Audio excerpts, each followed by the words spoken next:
akar politik agama. Politik agama saat ini merupakan hasil dari serangkaian konflik politik yang terjadi sejak masa penjajahan Belanda pada masa kala itu. Pada masa penjajahan Belanda, politik antar kelompok masyarakat semakin meningkat. Pertama, dikarenakan kebijakan pemerintah Belanda yang membeda-bedakan dan mempolarisasi kelompok masyarakat kolonial. Dan yang kedua, karena konflik sosial terjadi di tingkat masyarakat itu sendiri. Nah, bagian ini tuh merupakan catatan sejarah proses awal terjadinya politik keagamaan. Selanjutnya, perbedaan agama dan adat. Di tingkat masyarakat, meskipun agama dan adat istiadat seringkali bertentangan, namun terkadang keduanya dianggap sama atau setidaknya tidak bertentangan. Keberagaman persepsi mengenai pentingnya agama dan adat istiadat tersebut meluas pada masa penjajahan Belanda hingga pemerintahan Belanda yang memperlakukan kebijakan diferensiasi. Kebijakan diferensiasi didasarkan pada rekomendasi Christian Snuffelkronch, yaitu seorang penasehat pemerintah Hindia Belanda. Antara lain, Islam politik dilarang dan ditindas, Islam yang saleh dibebaskan, dan praktiknya diperkuat, direvitalisasi, dan dilembagakan. Nah, kebijakan ini merupakan upaya pemerintah Belanda untuk membendung dan mengatasi pemberontakan ekstremis Islam di satu sisi dan menyatukan masyarakat adat menjadi sekutu di sisi lain. Kebijakan diferensiasi yang dilakukan pemerintah kolonial Belanda secara efektif mempolarisasikan masyarakat kolonial. Nah, penjajah Belanda memandang adat sebagai budaya animis yang perlu diubah menjadi Kristen dan modern. Kebijakan politik agama mereka ini menciptakan konflik antara Islam dan adat, di mana adat ini dianggap sebagai musuh Islam. Selanjutnya, polarisasi santri versus abangan. Ini terjadi pada awal abad ke-20, yaitu beberapa perkumpulan politik muncul sebagai bentuk kesadaran baru saat penjajahan Belanda terjadi. Pada tahun 1908, Budi Utomo didirikan, lalu diikuti oleh lahirnya Sarekat Islam pada tahun 1911, yang kemudian berubah nama menjadi Partai Sarekat Islam Indonesia pada tahun 1929. Pada tahun 1912, Muhammadiyah didirikan dan diikuti oleh Partai Komunis Indonesia pada tahun 1914. Kemudian Nahdlatul Ulama pada tahun 1926 dan Partai Nasional Indonesia pada tahun 1927. Namun, perkumpulan politik ini tidak berfungsi sebagai suatu partai politik secara penuh karena hal ini tidak adanya pemilihan umum atau sistem perwakilan politik pada masa kolonial Belanda. Nah, sebaliknya mereka lebih merupakan gerakan sosial politik yang dikenal sebagai politik aliran, yang kemudian didasarkan pada 3 tipologi, yaitu santri, abangan, dan priai. Dalam politik aliran ini terdapat 4 partai politik utama yang mewakili kelompok-kelompok sosial tersebut, diantaranya PNI, PKI, NU, dan Masyumi Muhammadiyah. Selanjutnya, perkembangan politik aliran ini berdampak pada polarisasi dan ketegangan antara kelompok-kelompok sosial tersebut.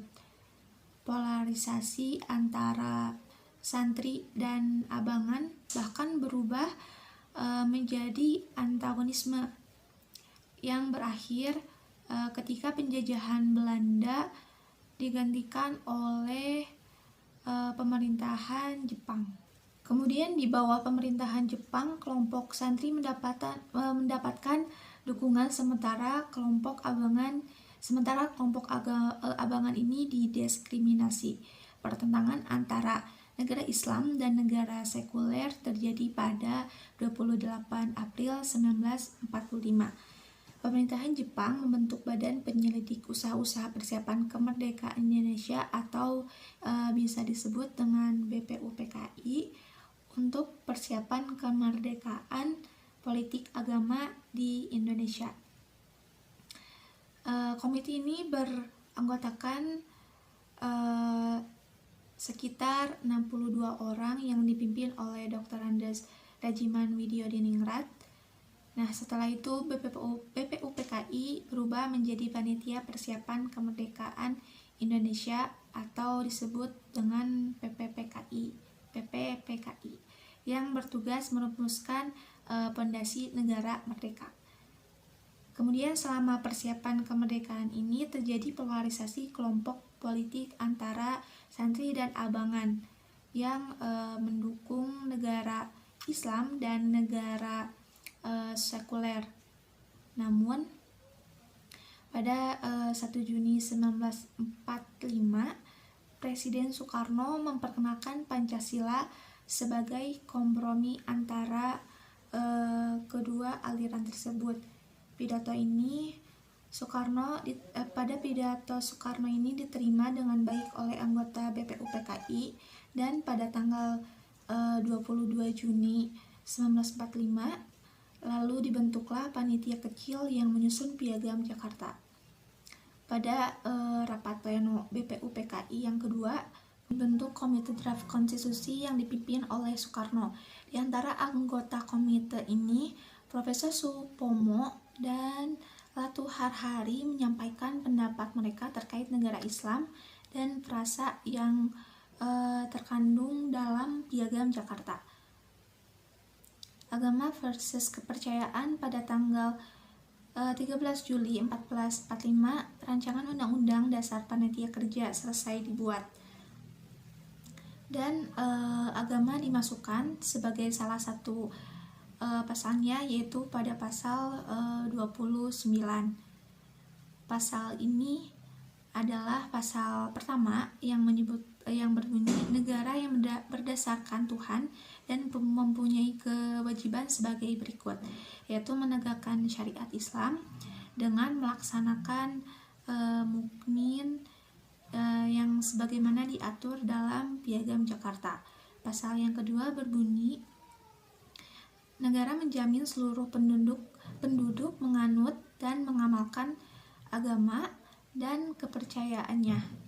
Pada ayat 2 ini sebenarnya adalah hasil perubahan dari rumusan panitia kerja yang dipimpin oleh Supomo yang berbunyi negara menjamin kemerdekaan tiap-tiap warga negara untuk memeluk agama lain dan menjalankannya menurut kepercayaannya sendiri. Akan tetapi rumusan pertama ditolak kelompok santri dengan alasan bahwa ayat 2 tersebut melegalkan pindah agama yang tidak dibenarkan dalam agama Islam sendiri, seperti itu. Selanjutnya, politik agama itu membeda-bedakan warga negara atas nama agama. Politik aliran ini dan infiltrasi terhadap negara. Mereka tidak menerima penghapusan Piagam Jakarta sebagai hal yang wajar. Sebagai kompensasi mereka menuntut dibentuknya Departemen Agama atau DEPAG sehari setelah penolakan Piagam Jakarta pada tanggal 19 Agustus 1945. Namun hal ini baru dilaksanakan pada tanggal 3 Januari 1946. Pembentukan Kementerian Agama ini bertujuan untuk memajukan kepentingan umat Islam sebagai mayoritas penduduk Indonesia. Nah, setelah berdirinya Kementerian Agama, lalu diundangkan Undang-Undang Perkawinan yang menggantikan Undang-Undang Penjajahan Belanda, yaitu Undang-Undang Nomor yang disahkan pada tanggal 21 November 1945. Undang-undang ini hanya berfungsi dan berlaku bagi umat Islam dan terbatas di Pulau Jawa dan Madura. Meskipun nota penjelasan menyatakan bahwa undang-undang tersebut sebenarnya mencakup seluruh penduduk Indonesia, termasuk yang berada di luar Jawa dan Madura. Namun hal ini masih dianggap sebagai situasi yang mustahil. Namun peraturan-peraturan lama seperti di atas tetap dibiarkan berlaku. Menurut Katz, undang-undang ini bertujuan untuk menekankan peran Kementerian Agama dalam mengurus umat Islam. Perkawinan Muslim hanya dapat dicatatkan di kantor urusan agama, yaitu Kementerian Agama, dan tidak dapat dicatatkan di kantor pencatatan sipil yang terlihat pada pasal 1 ayat 1 dan 2. Menurut Katz, undang-undang ini bertujuan untuk menekankan peran Kementerian Agama dalam mengurus umat Islam. Perkawinan Muslim hanya dapat dicatatkan di kantor urusan agama Kementerian Agama dan tidak dapat dicatatkan di kantor pencatatan sipil. Beberapa kalangan menilai bahwa Depak sejak awal merupakan benteng Islam dan pionir bagi negara Islam. Pasukan militer pasang surut rekognisi agama leluhur selanjutnya menjalankan aksi-aksi anti PKI di seluruh Jawa sebagai respon terhadap peristiwa Madiun yang sebelumnya juga sudah bergejolak di banyak tempat. Tahun 1948 merupakan tahun krusial bagi pertentangan antara militer dengan dukungan kelompok santri.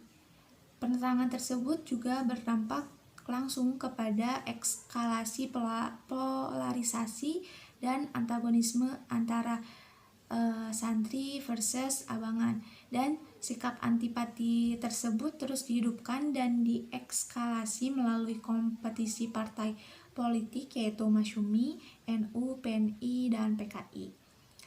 Nah, gagasan komunisme Islam yang lazim pada 1920-an dianggap tidak masuk akal setelah peristiwa tersebut.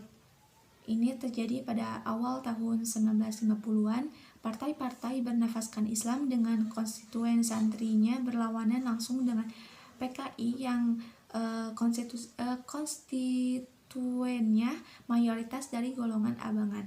Tetapi polarisasi politik aliran yang semakin mengental akibat dari rangkaian peristiwa di atas, kelompok masyarakat cenderung dilihat secara simplistik. Jika bukan santri, yaitu Islam, mereka adalah abangan yang disamakan dengan komunis dan kebatinan, karena ini dilihat bukan kebagian dari golongan santri. Secara simplistik juga diasosiasikan dengan abangan dan komunis. Kelompok kebatinan tanpa harus dibuktikan diklaim beraliransi dengan politik agama PKI.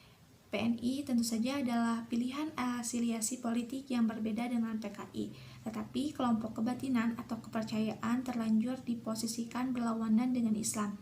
Nah, selain santri adalah lawan yang semuanya dimasukkan dalam golongan abangan dan diidentikan dengan komunis, termasuk kebatinan.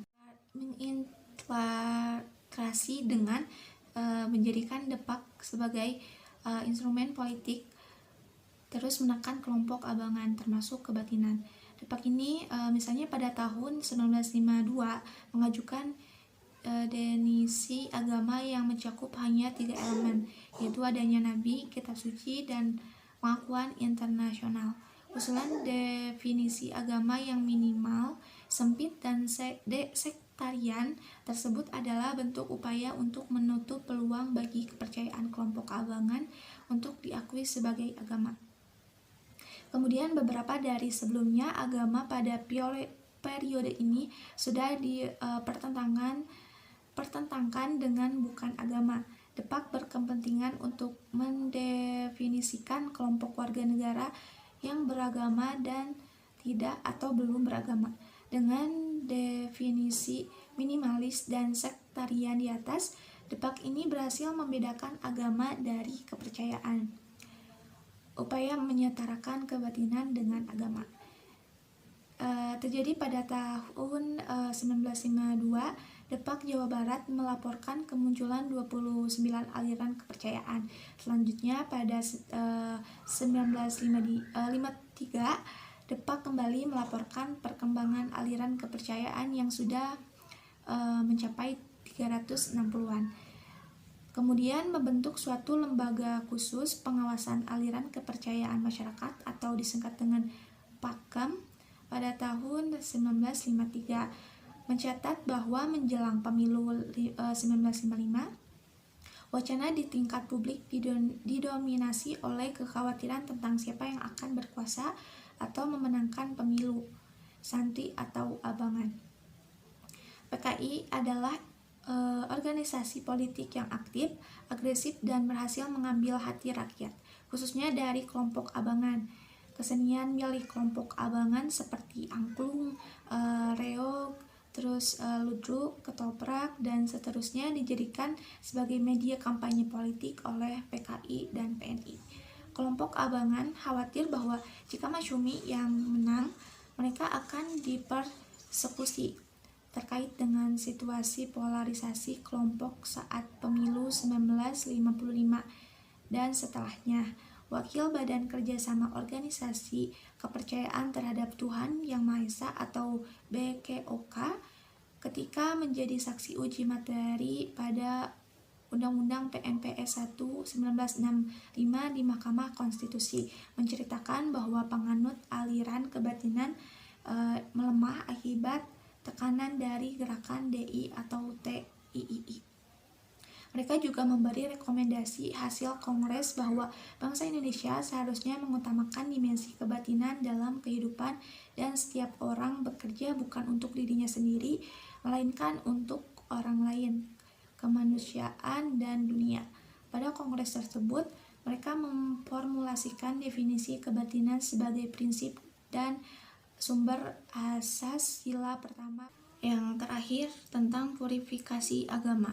Pada tahun 1961, status Pakem, yaitu pengawasan aliran kepercayaan masyarakat, ditegaskan melalui Undang-Undang Nomor 1 Tahun 1961 tentang ketentuan-ketentuan pokok kepolisian negara. Pada pasal 2 ayat 3 misalnya berbunyi mengawasi aliran-aliran kepercayaan yang dapat membahayakan masyarakat dan negara. Dalam undang-undang tersebut, pasal 2 ayat 3 menegaskan bahwa tugas kejaksaan mengawasi aliran-aliran kepercayaan yang dapat membahayakan masyarakat dan negara. Ini berarti mendefinisikan bahwa agama adalah sekali lagi pertama untuk menegaskan siapa yang dapat dan tidak dapat diakui dan karenanya dapat dan tidak dapat dilayani oleh negara. Juga kedua untuk menekankan kelompok kebatinan.